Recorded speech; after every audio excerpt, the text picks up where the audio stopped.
for a moment. Yes, right. Okay. So my name is Dennis Speed, and on behalf of the LaRouche Political Action Committee, I want to welcome everybody here today. I think for those of you who would have heard the Thursday discussion, you know that something different has been done this week. And I'd like Mr. LaRouche, if he would, to say something at the beginning, and we'll go right into our questions afterwards. So, Lynn, would you like to inform everyone of that new? We're going through a crisis of the nation which has no precedent so far. And we're going to have to deal with things which we're not accustomed to, and we're going to have to adapt ourselves to it very quickly. So let's get into it, because I'm sure that those things that I just indicated will appear as factions and fractions and so forth on the discussion we're going to conduct today. Let's go right to the questions. Hi, good afternoon, everybody. Lyndon LaRouche, thank you very much for giving me this opportunity. I spoke to you before. I worked, my name is Myron Turner, and I was a liaison engineer at the Government Aerospace Corporation between ground support equipment and the vehicle. And I'm very interested to see that we're going to have another space program like we had with the Lunar Excursion Module. At one time, Grumman was hoping to get the space shuttle, but apparently Rocketdyne had a little better proposal. And secondly, Nixon was the president at that time, so Nixon being from California, everyone went to California. So I would like to ask a question: are we going to have another space program like we had with the LEM program at Grumman Aerospace Corporation? That was a very convenient thing for you to say, because that's exactly what's on my mind. The point is that remember Obama destroyed the space program. He was the one who purposely did it. And people became stupid because they didn't have a space program. What had inspired people in the United States earlier, and also internationally, was the space program. And Obama shut it down. And it shut down the minds of people. It shut down everything of optimism in life. And we see the results that have happened to the people of the United States today. Look at the number of people who are committing suicide in one way, directly or indirectly. They are going into suicide. Children, young people, are going into suicide. And that is exactly what affects the United States right now. And therefore, one of my leading issues is the space program. Why? Well, we have a member of our organization who's featured in Texas. And she is an excellent person, a very skilled person. And she's back on the picture, because we're bringing into the question of the space program again. And the space program is the secret of the mechanisms by which we could bring the United States and other parts of the world into a recovery. Okay, next. Oh, and can we just have people line up who are ready to ask questions, just so we can move kind of fast? This is going to be a bit of an intense discussion, I think. Yes. Oh, my God. Oh, boy. Lynn, hi, this is Maggie from Manhattan. Yes.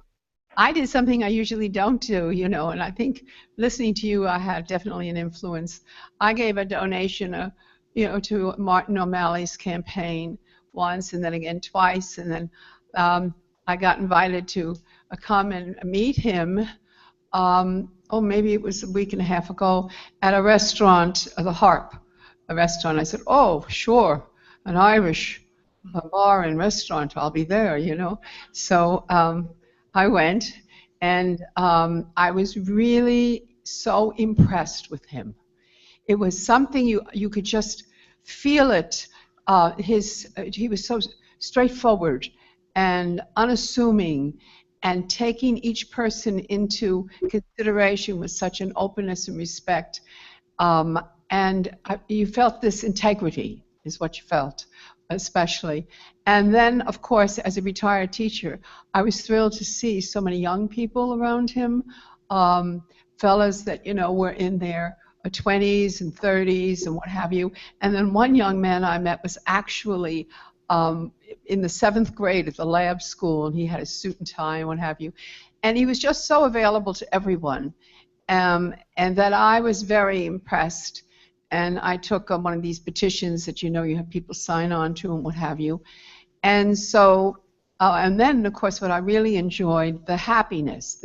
There was a feeling of hope, because at the end he said, all right now, and he grabbed his guitar and he started playing the guitar and singing, and he actually sang about a soldier's coming home from the war. That was his second song. So I thought, okay, isn't this amazing? I took my brochure that I've been thinking about this for so long, that instead of giving these soldiers drugs, they should have what I gave to myself and my son. It's called spinal network analysis.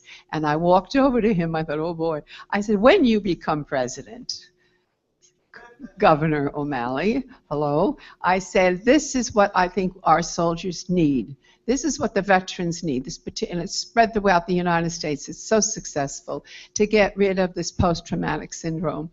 And he took it. He said, definitely I will read this going, home in the car. And I believed him, that's for sure. Now, I have read your article that you put out on the internet and that I've just read here. And since I do go out and ask people if they would, sign them on to the primary, I have to agree with a particular thing that you said, because somebody mentioned this to me. They mentioned, first of all, one person, what a wonderful job he did in Baltimore as the mayor, and then on as the governor. And I have had people who have family who have lived there, who are both African American and not, and they rave about how wonderful he was for them.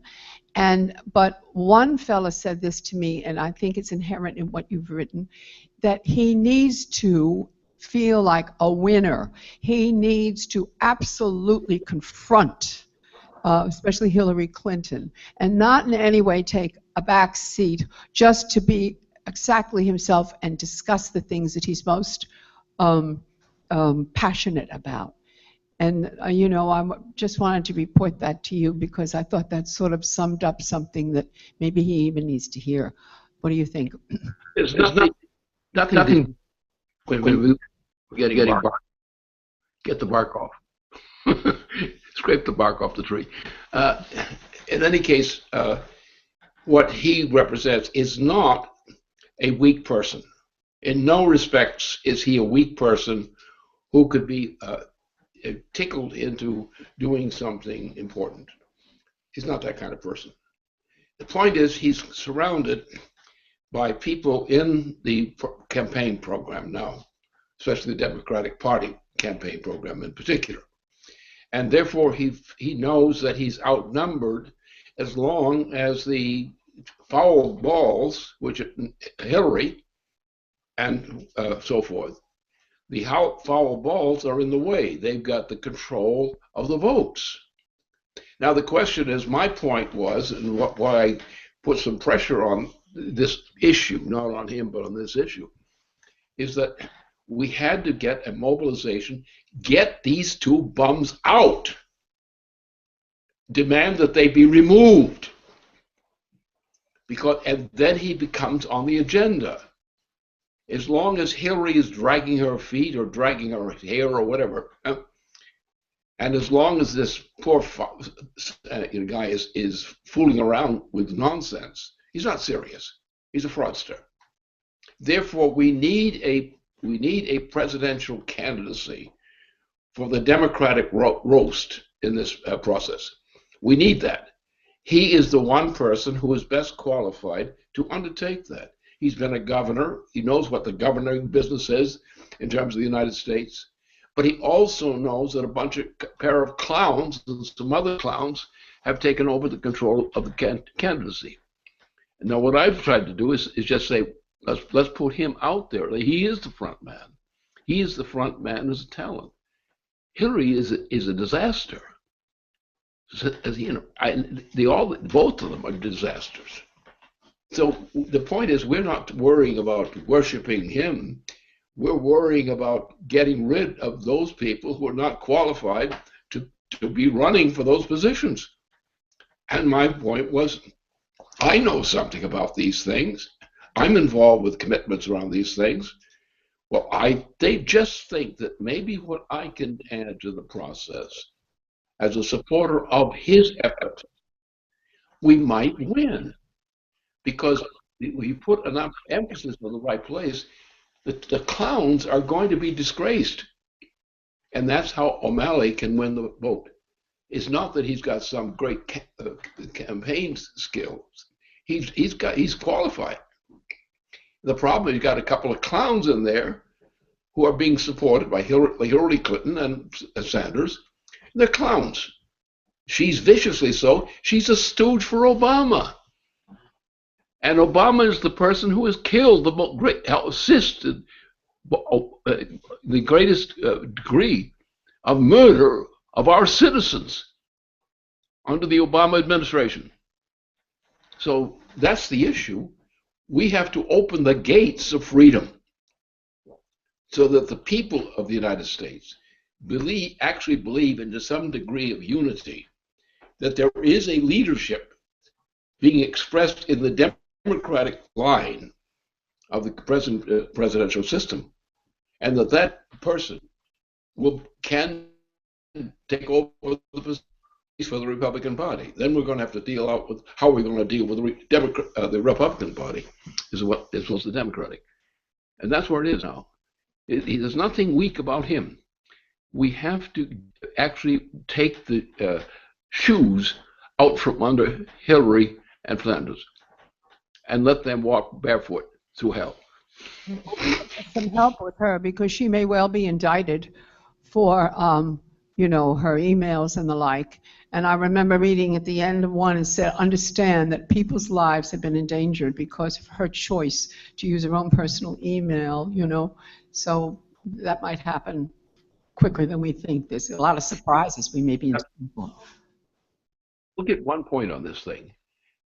Hillary is an agent of Obama. Now, she wasn't always an agent of Obama.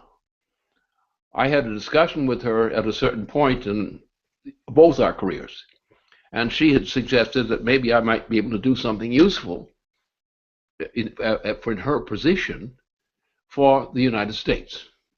What happened in a short period of time, she came under a bunch of gangsters from Chicago. They crushed her, they terrified her, they implicitly terrified her daughter, etc., etc. And she gave in. Now, Bill Clinton was not of that disposition, but he too fell into the fear that his family, members of his family, were going to be murdered by Obama.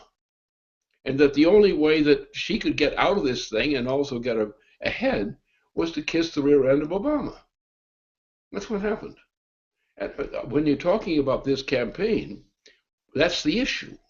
We have a president who kills numbers of people on Tuesdays.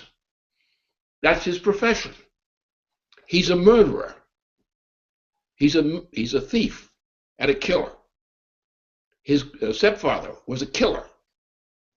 He acquired that quality as a killer from his stepfather. And so therefore, this thing is much more serious than any simple explanation. The point is we've got to get a presidential candidacy, at least on the Democratic line. And I think we can handle the Democratic Party line in terms of this issue. I think we can bring the Republicans into, shall we say, corrected positions. And so that's where we are. The fight is, I know what the fight is. And because of my influence in the process of the election process among leading people in the United States, I know we could do it. So I just simply said, look, I'm not running his campaign. That was my position. I realized that he has to have the chance to really do the job because he already has the qualifications. My job is to make sure those two bums get bounced. Thank you. Okay. Yes, sir. Next. Good afternoon, Mr. LaRouche. I'm Giovanni Paliotto. I'm so happy that you're talking so good about the Italians. Even if I'm not a good speaker, I have to come and say something. But I'm not a good politician anyway. No. So, but I was going to ask the question about my problem when I go to vote because I don't know anybody. So sometimes I vote the wrong people. So I'm very happy that you now say that there might be a candidate to become president, because otherwise I was going to vote either Clinton or maybe even Trump. I didn't know what to vote. I don't know, some people don't like Trump, but at least different minded. Maybe he can do something better. So I think that's relevant. I think it's a relevant argument. I mean, it's the point. What you're saying is true. Huh? It's obvious truth. It's the obvious truth of the matter. You come into the United States, in the United States, you have certain knowledge of Italy. I mean, I'm talking about the leadership within Italy of people I know from Italy. And that's there. And well, that's what we want. We want to bring together people like, for example, from Italy, when they're there, and we want them to be, in a sense, recruited to activity where they can become more influential inside Italy also, but also in doing something to strengthen the relationship between Italy and the United States. thank you. Good. Good. Hi, Lynn. I attended an Indian event today. It was held by the Consul General of India, and it was to celebrate the Indian Republic Day event in New York City. And in a discussion with the diplomat there, an Indian diplomat, and in a public discussion back and forth, he pretty much endorsed. He said that, yes, I absolutely agree that the United States must join the BRICS, and that the BRICS is the future of humanity. So he had in his mind a very clear idea of the BRICS, like, what we have is that the BRICS is not a geopolitical thing. It's not a separate institution. It is a solution for all of humanity. And he very much endorsed the idea and the efforts of our organization to bring the United States into the BRICS. So I just wanted to report that and see what you say. I would say that I once had a very close relationship with a great woman from India, and she was assassinated by agents of the British Army, the British military, and it was a great loss. It was a very serious loss to all people in India, because she was a great leader in a tradition of a great leadership in India. When she was murdered. And now I had a close relationship both with her and with the president. We were brought together by a discussion with a role which I was helped on. That she was murdered, and they stuck me in prison. And so that's what the story was. But the loss of her life, the murder of her by the British Empire, was the greatest blow to the future of India at that time. And only recently has India begun to accomplish the intentions which I had supported and which Indira Gandhi had represented. And now I'm happy about the fact that this development in India which is now going to be a very significant part of what is in China and other parts of Asia. This is very important. And bringing together the people of these various parts of that part of the world, the transatlantic region, or the trans-Pacific region, that is the fight for the creation of a satisfactory solution of the planet as a whole. Thank you.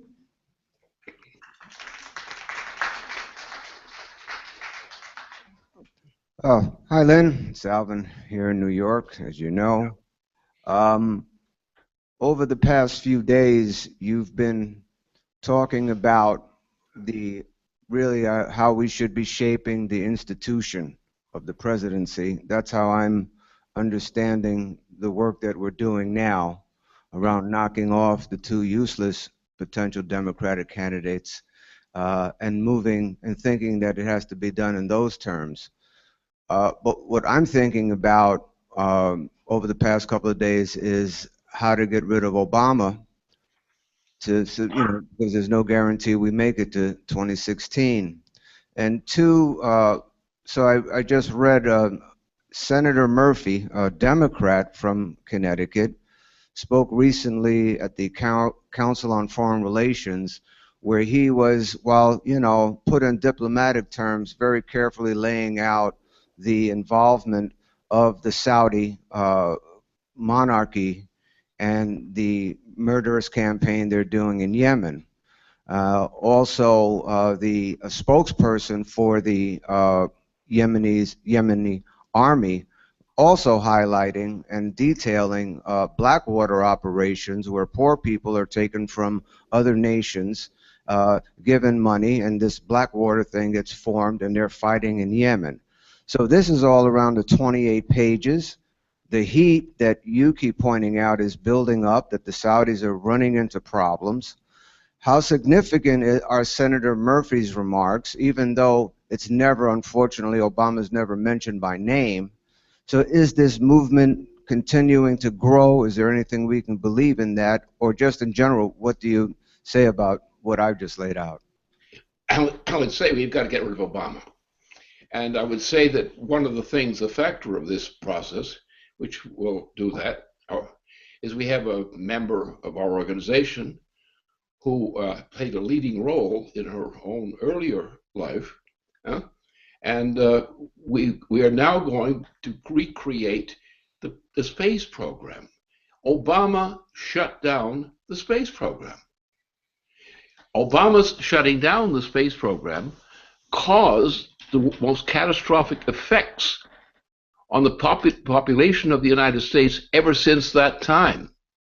Now, she was very active in terms of the space program, defending it. And she's still there. And she understands that program. So my view is we have people who do have those kinds of credentials, that they have had devotion to causes which are essential to the people of the United States in particular, among others. And that's what we're doing. She's going back to get into that thing. Before the program was shut down, the space program was shut down, she was active on it and very influentially active in that area. As a matter of fact, her achievement of recognition was largely a result of her role in dealing with the space program. And she was part of the center of the concentration of the space program at that time. She was a member, a voter of it, a supporter of it, but she played a very important role, and she was promoted to a very relatively high rank as a candidate as a result of this operation that she had, the relationship she had to the space program. Now, my concern is we've got to get the space program actually going. Why? For many reasons, many essential reasons. There's not just one reason. What we have to do in order to get rid of Obama, the way to deal with it is to deal with the space program business. And maybe we can get some other Texans to come back to their senses and do something about that. Now, that's a shorty on that, what they say, but that's the general idea, that we are relying on her to do what she has been trained to do, to be a supporter of the promotion of the space program. And the space program is a crucial part of the global policy of the United States. And that's the way I'm looking at it. That's interesting.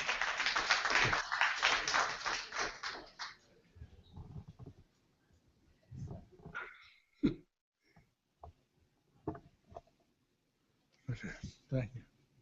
It's okay. Rod from Brooklyn.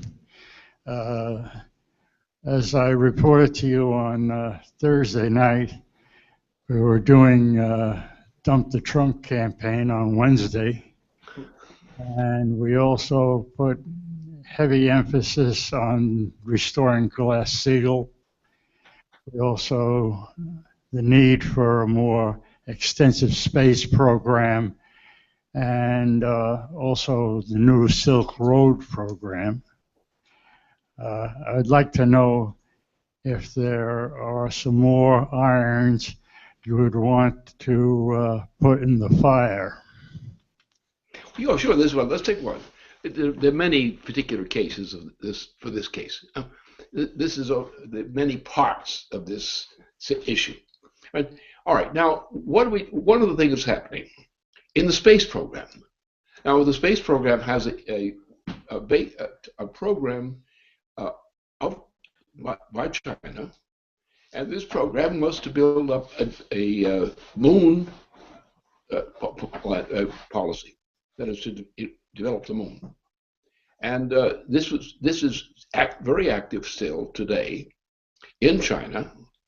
It's crucial, not only in China, but was crucial internationally. And when you go into this area, and finally, not only does the United States go into space, but it goes into space with a very specific purpose. That is to understand what the other side of the moon is. Now, that has never been done before, except certain experimental attempts.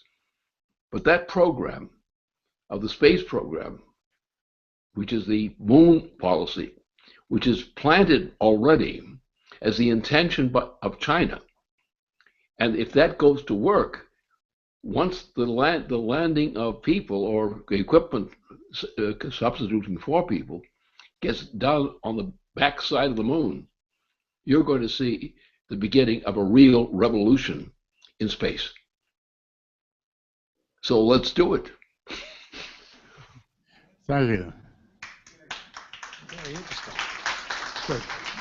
Okay, next. Next. Good afternoon, Mr. LaRouche. New York City hotspots replacing our public telephones that you can see from 34th Street to 14th Street on 3rd Avenue going up. That's called Link, L-I-N-K, NYC. And it's called municipal. Yet it is privatized. Taking about $10,000 monthly to be allowed to advertise. Question is, can LaRouche Democrats look into the privatization that makes us peasants and the public assets that makes us patriots?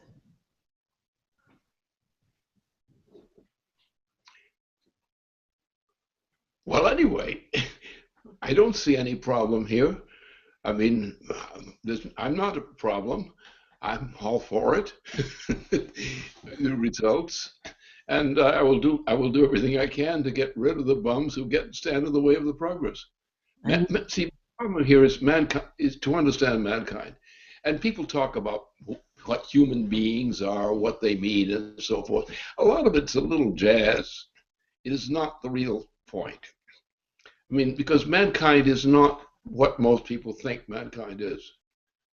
Mankind is actually has to be a creative force which does what no other species can do, is the creative powers of the human individual. And the problem is that the creative powers of the human individual are being suppressed and have been suppressed. And what we have to do is get our rights back again in that thing, the ability to take charge of progress. And like the moon shot, to actually land, we don't know what we're going to find on the moon. We have some intimation of what might come on the backside of the moon, but we haven't actually looked at it. We know some of the things that happen from there. We know some of the relations which happen between the two, but we've never seen it, at least not to my knowledge. And therefore, the point is that mankind, by achieving the goals of the space program, which include crucially the role of the backside of the moon, opens up the gate for mankind to discover the fuller meaning of the solar system. And that's the freedom of mankind. Thank you.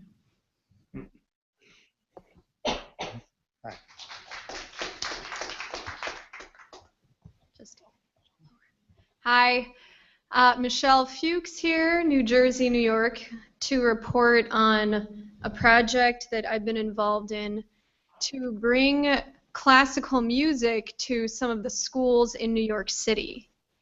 And the way the program functions, if people aren't aware, there is very little music education in the schools right now.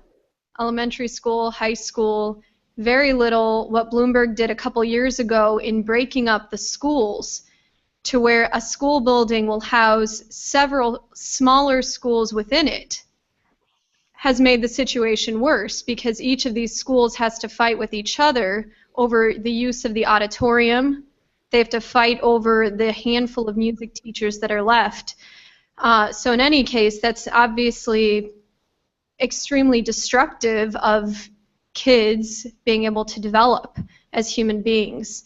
So the project that I've been working on, myself and a pianist or other musicians will go to a school, elementary school, high school, whichever, and the students will have been assembled, about 200 students in the auditorium. And in my case, as a singer and with my accomplice, a pianist, what we'll do is we'll briefly describe and then perform a series of classical pieces. Specifically, yesterday we went to a school in Crown Heights, Brooklyn, which has a background of its own.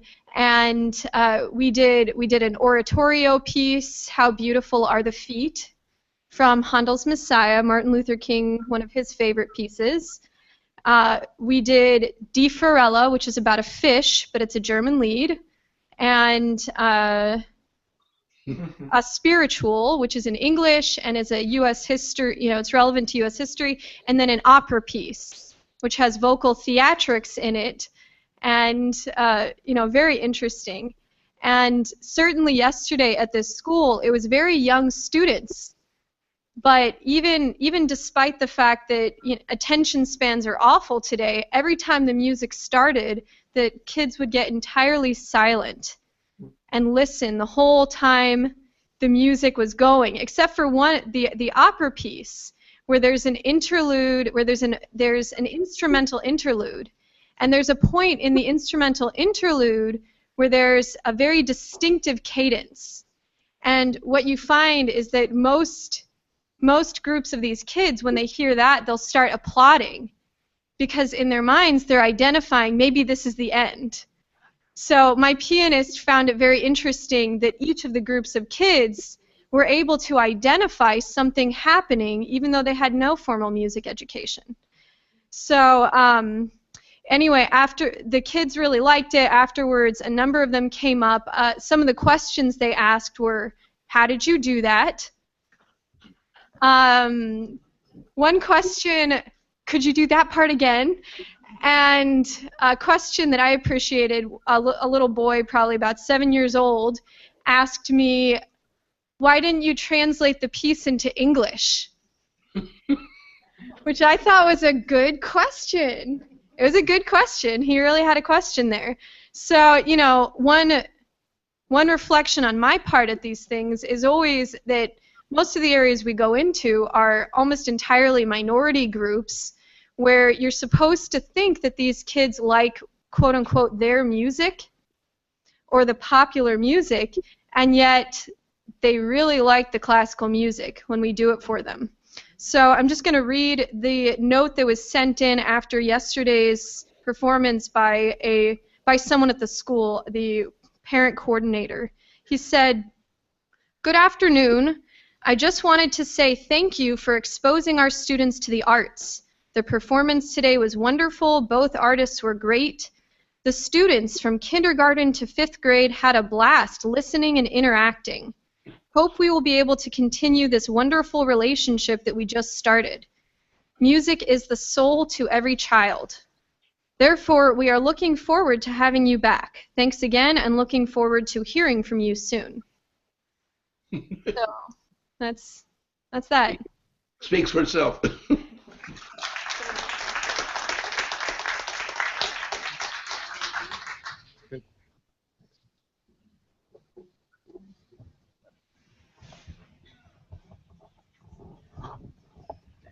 Thank you. Good afternoon, Lynn. How are you today? I think I'm in fairly good condition. I haven't checked fully, but I will. All right, this is Stephen from New York. And my question is, the director of the FBI has outright said that if they do not indict Hillary Clinton, he will resign. And I wanted to know if that's more about him stepping away from Obama and not about Hillary. No, it's the real embarrassment. It's even for the FBI. The fact that this thing has been going on, it actually puts a very black mark on the FBI. If you could imagine the FBI getting a black mark. So I think that the FBI is so ashamed of an association with Hillary or something like that, that they will do almost anything. And I would worry about Hillary's longevity under those conditions, because I have a lot of experience with the FBI, and I know what the FBI does. So it's a really real threat to Hillary, despite all the wickedness things she's fallen into in recent years. She's in danger. Thank you. Also, I wanted to know if you've heard of something called the Exchange Stabilization Fund. No, I don't have a full reading on that. I don't get into that area. Other people around me will get into some of those things. I don't think it's important for me to get into it. Thank you.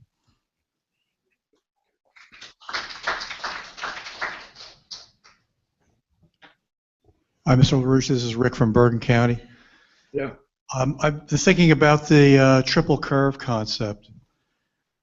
I don't know. You can see that I've compiled some material here. Now, this question might run. It might be too long. I'm trying to make a point, and I want to see if you agree with it. So, Dennis, if I run on too long, would you just stop me?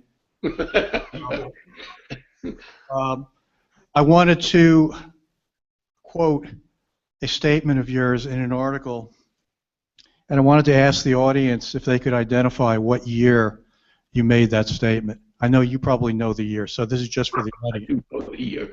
It was a year before I was sent to prison.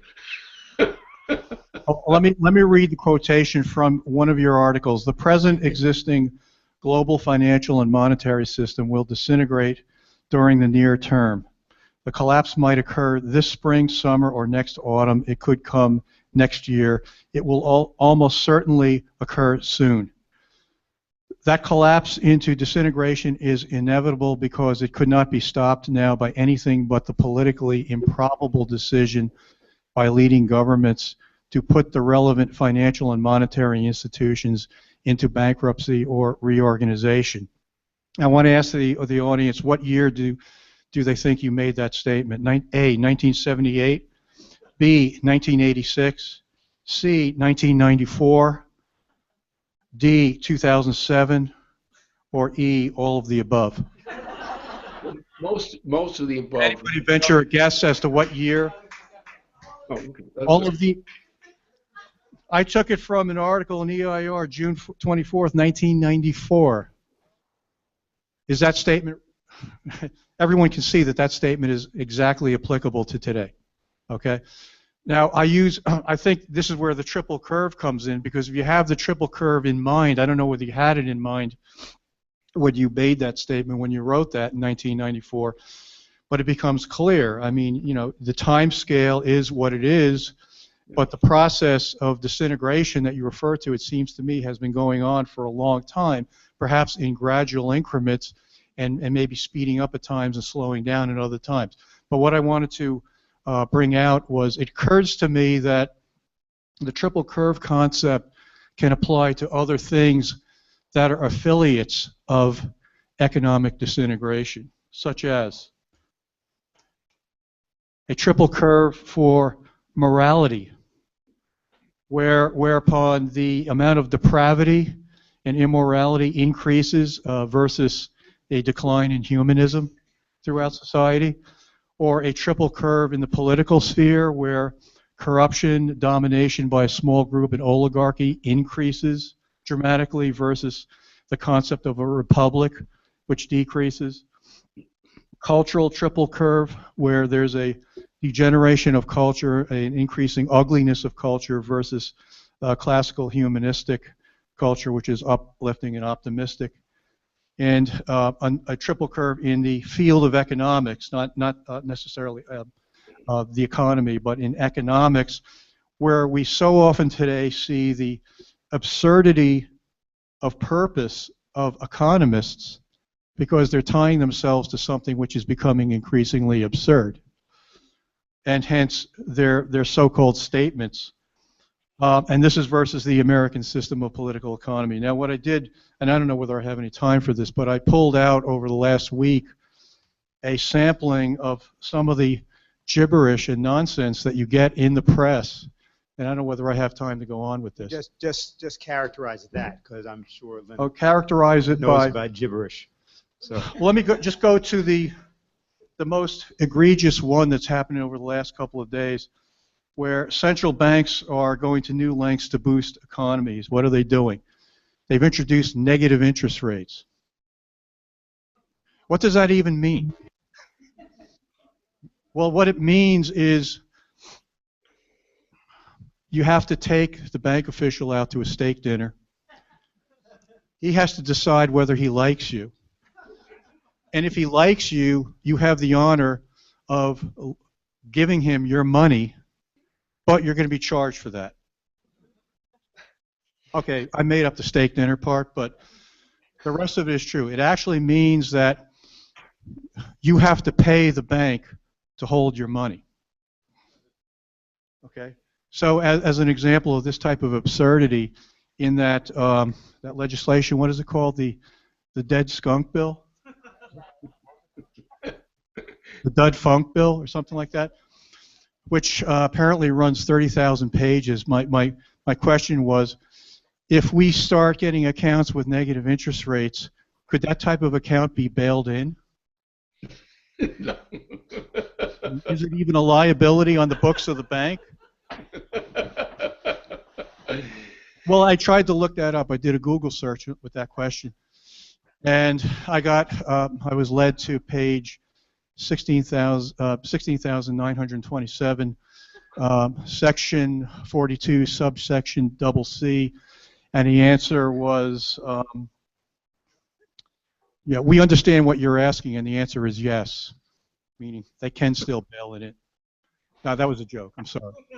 Anyway, did any of that make any sense? Not much. The triple curve was right. And people who didn't understand the triple curve would come up with always the wrong answer. Okay. Thank you. Sure. Fine. Great. Patrick, come on. Hey.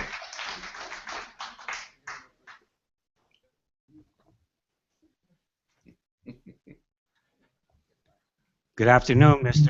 LaRouche. Yeah. I'm happy to be here. Well, let's see. I'm not really good at speaking, but I'm going to do my best. Okay. Last week, I began organizing a small team of leaders, about 10 members. I educated them with the Glass-Steagall and joining the BRICS, and with this new booklet.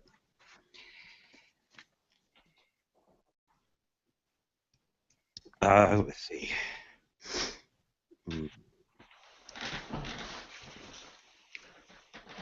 Each get 10 booklets in which they will educate and disperse them. My commitment is to unite the population of Connecticut to fight. This will resonate throughout the nation to join the state of Connecticut and to push in Glass-Steagall. What is your advice?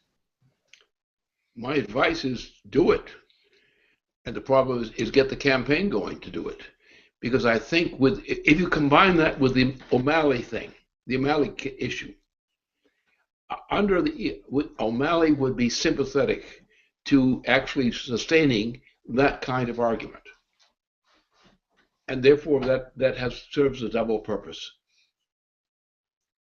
And therefore my view on this thing with OMalley is I think that we have people in the United States who are devoted to the idea which underlies the principle of the United States itself, our system of government. And by doing that and spreading that, I think that we have a secret weapon from the standpoint of the enemy's viewpoint. I think we have, with OMalley, we have a secret weapon. Because all he needs is to have a piece of leverage which enables him to say what he really believes. And therefore, I'm not pushing him as such. I respect him highly, and I know he's probably one of the few people who could do the job of breaking the requirement needed now for the Democratic Party team. Now, I think we can do the Democratic Party team and deal it properly and get that in there.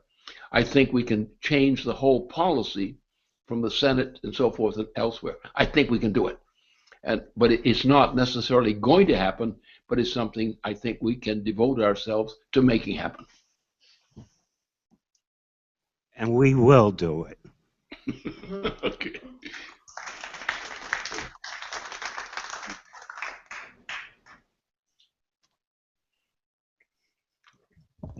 Hi, Lynn. This is Marcel in Manhattan.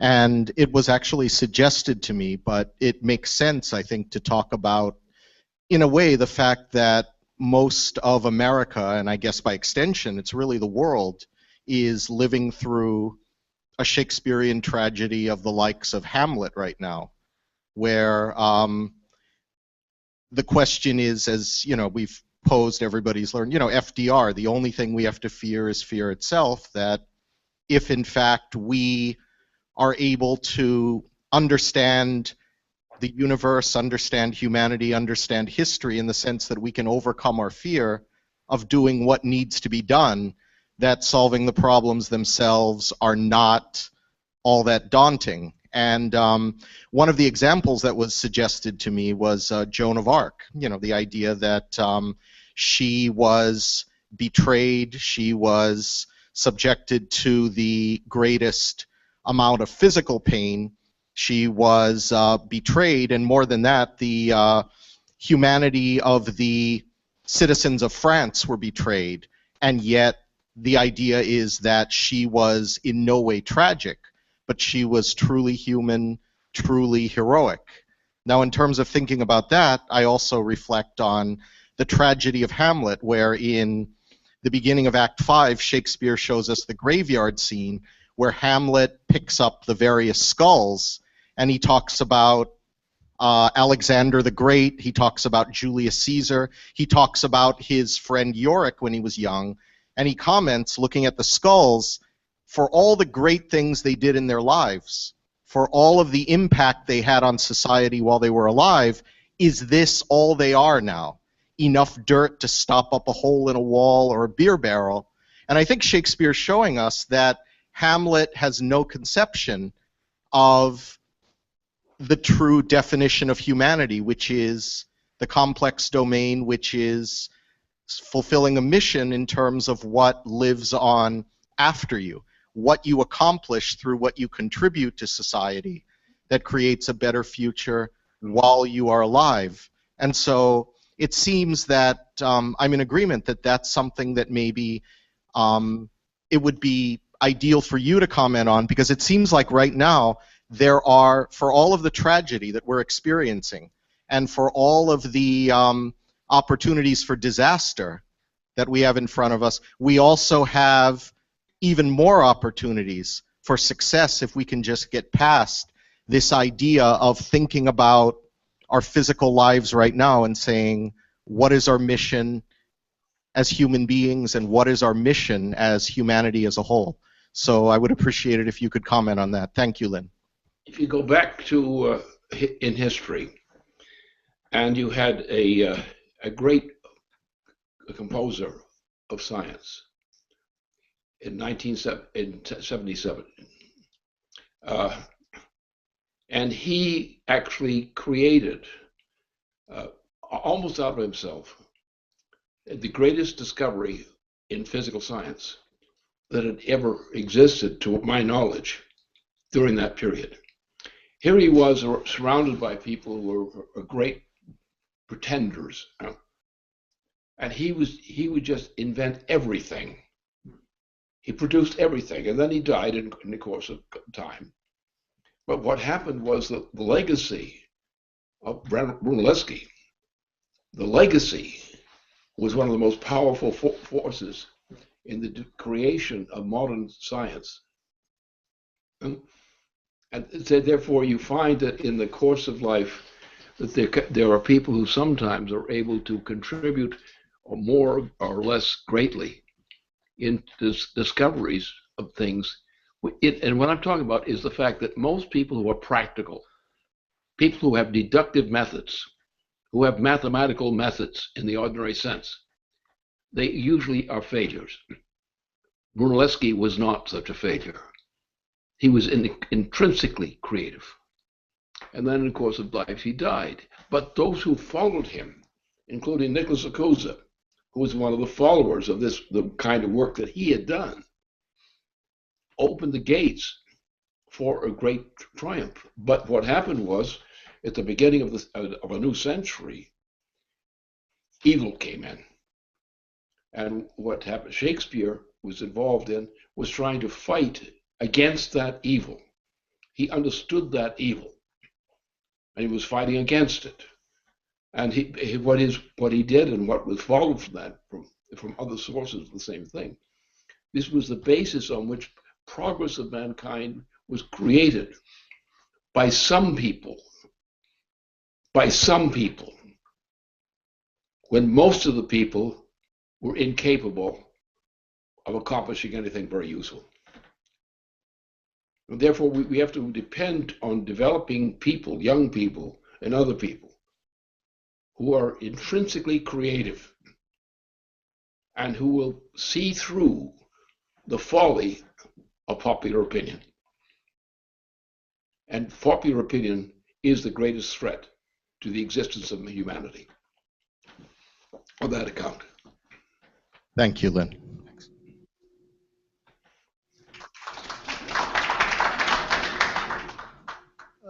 Hello, Mr. LaRouche. Hi, this is Howard from New York, and we did have some fun this week making fun of Donald Trump, who could be about as much corruption as you could even take in one person. And I was also thinking in reference to the space program about the corruption of Obama, in that he gave the space program money to this billionaire from the Amazon Corporation, this fellow Bezos, and another billionaire formerly from PayPal, Mr. Elon Musk from South Africa or something, and they got the space program money and totally messed up, you know. And then when they mess up, nobody seems to care. The other thing that this week I got a reaction from a friend of mine in Guatemala is a certain article in the Washington Post about, but this is about a certain situation in Venezuela, which is not exactly our ideal of a good government. But on the other hand, this Washington Post writer seemed to have such sadistic joy in how Obama and other people are destroying Venezuela at the time and destroying the government and creating chaos. So I think what's more interesting than Venezuela is the mentality of these people in the Washington Post to just get such joy and destruction. And I don't know if you would comment on that. I can only say with one economic statement on this subject. What's happened is mankind has been reduced into folly. Folly is a nice term for that. It's a polite word. I won't use the other word, but you can imagine for yourself what that might be. And the problem is we have whole nations in which the dominant forces in nations, the dominant cultural trends in nations are degenerate. Europe is full of degeneracy. France is degenerate. Italy has been driven into degeneracy. Spain is degenerate. Portugal is degenerate. Much of the whole region of Europe is degenerate. Now, what's the point? The point is, what are we going to do about it? And the question is, who can we find who will actually take the action needed to eliminate those follies which threaten humanity now? It means you have to commit yourself to devotion to changing things to get the evil or the stupidity out of the system. And the problem is most people are so afraid they won't undertake that mission. They would like to we would like to enjoy the mission, but they don't have the guts to do it. And that's my experience in life. There are a lot of things I've tried to do, but I find very few people in society who are willing to fight the guts issue, which I am familiar with. Not easy, that's for sure. Thanks.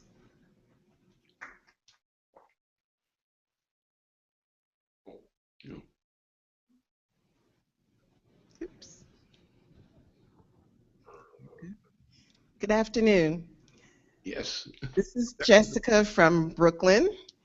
Yes. And a little bit in line with what Howard just said. I was thinking about the idea that you were proposing concerning this whole thing being part of the population or taking away the population, a genocidal program. And I think if we really see it in that light, a lot of us don't still see it that way, but the entire thing is to depopulate the entire world. And it shows itself up this week in Michigan.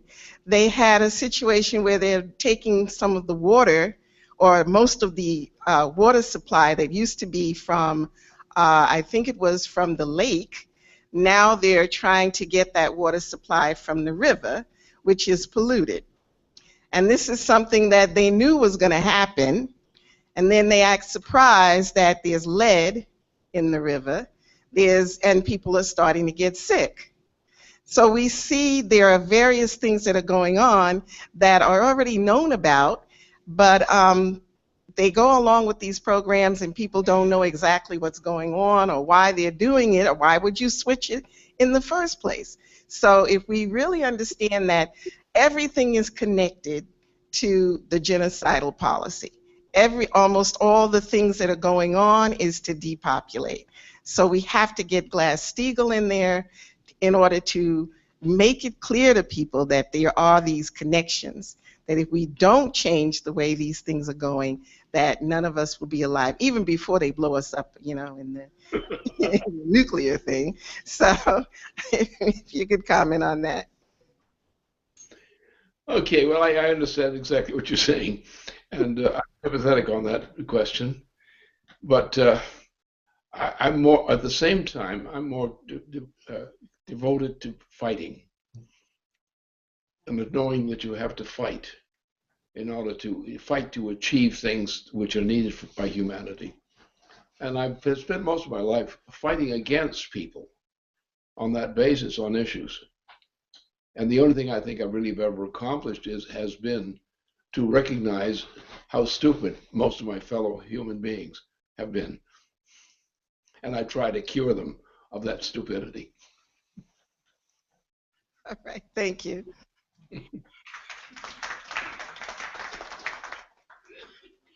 First of all, are there any other questions? Oh, you got one? Okay, fine. And if there's anyone else, come to the microphone, and then otherwise we'll see. Hello. Hi, this is Eli Santiago, and I have a question and a statement. First statement. When the optimism of the United States was building railroads around the world, America completed its transcontinental railroad in 1869, and building things of that optimism even affecting Peru when an American engineer building railroads on the top of the Adrian Mountains said, 1870, we're building a railroad to the moon. Now, with the land bridge of today's proposal, your proposal, will the optimism of building a worldwide land bridge build a space bridge to the moon? That's my question. Yes, it will. That's a flat statement. If we succeed in what the mission is that I understand we are devoted to, that will happen. If it doesn't, thank you very much. Bye. No.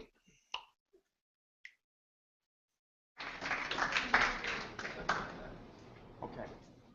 All right, Lynn, so I think we're pretty much at the conclusion. I had something I wanted to say and then ask you to conclude. During the course of the first 20 minutes, I was saying space program, and I realized that you were saying something which we can actually immediately act on. Because, as you remember, back in September actually, when we had the press conference over at the United Nations, Tom Weissmuller was there, we started the whole fight. After that happened, we met with several people, some well-known, were physicists and others, who began to come in sort of by that signal to start working with us a bit. Now then, we have the music program that you keep emphasizing in Manhattan, and I wanted to say something here because while we had that discussion on Sunday, you referenced something, you didn't say it exactly, but I want to say it. John Segerson and Diane, the combination that we have with that, and the musicians that have come together around this, this represents, because of the work that was done, specifically that you inspired around the music manual, the whole question of the issue of tuning. This was a position on behalf of truth, a scientific position on the question of beauty as well. But the point is, we have that as a core. We have a process. You've talked about it several times. Michelle also alluded to it even a few minutes ago in a different way. So between the scientists that are beginning to come back into play, the musicians, and some teachers, it's clear that if there's a clarity about what you're talking about on the issue of the presidency, Obama, and what we've got to do now, we actually have the capability to build the kind of organization that you, I believe, want to see in Manhattan. But doing it definitely takes your way of thinking. And I've experienced now over the 6 months, 7 months, continually this process where there's a correction. And as that happens, things happen. So I don't know if you want to comment per se on what I just said, but I wanted to say that and certainly ask you, given our assembly here today and things we are all committed to, if you have anything either in comment on that or a conclusion for us here now. All I can say is that everything I do in this connection, everything I'm proud of doing, everything I think is worthwhile that I've done, is all based on that conception. And it's to try to contribute to mankind, to get mankind to grow up. That is, to realize what mankind can mean, what the future of mankind can mean. And the only principle is there, we all die. Everyone dies. Huh? So the question is, what can be the result? Let me just explain something on this thing, because it is special, very special. Mankind is of a different nature than most people imagine mankind to be. You know, most people think of people growing up, getting born, growing up, and so forth. Well, that's a nice story. It's a nice fable. But there's something else going on. Is that the development of the powers of mankind, of the human species, the powers of mankind to create the future. By whom? By people who have not yet been born. And it's the development of little children who have almost no knowledge of anything, but somehow under certain conditions, the children that we give birth to can in part create the future beyond anything that mankind has accomplished hitherto. And that is the peculiarity of mankind. The true peculiarity is that if you can generate in a child who's born, but who you never knew,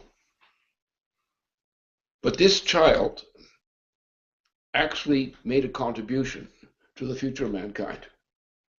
That is the purpose of mankind, is to discover born children who succeed even beyond their own parents' achievements, to create something new for humanity through their self-development. And this is the real genius of mankind. No animal can do that. No animal can do it. Only children, and not all of them, but at least a few of them. And that's what mankind depends upon. That's the principle of mankind, that we have the future in our hands from children who will outwit us in terms of their achievement. Sooner or later, they'll come around to it. Like Einstein. Einstein's a perfect example of this case. He's a creative person who died in probably prematurely, in a sense, for various considerations. But Einstein has been the model of the child who grew up.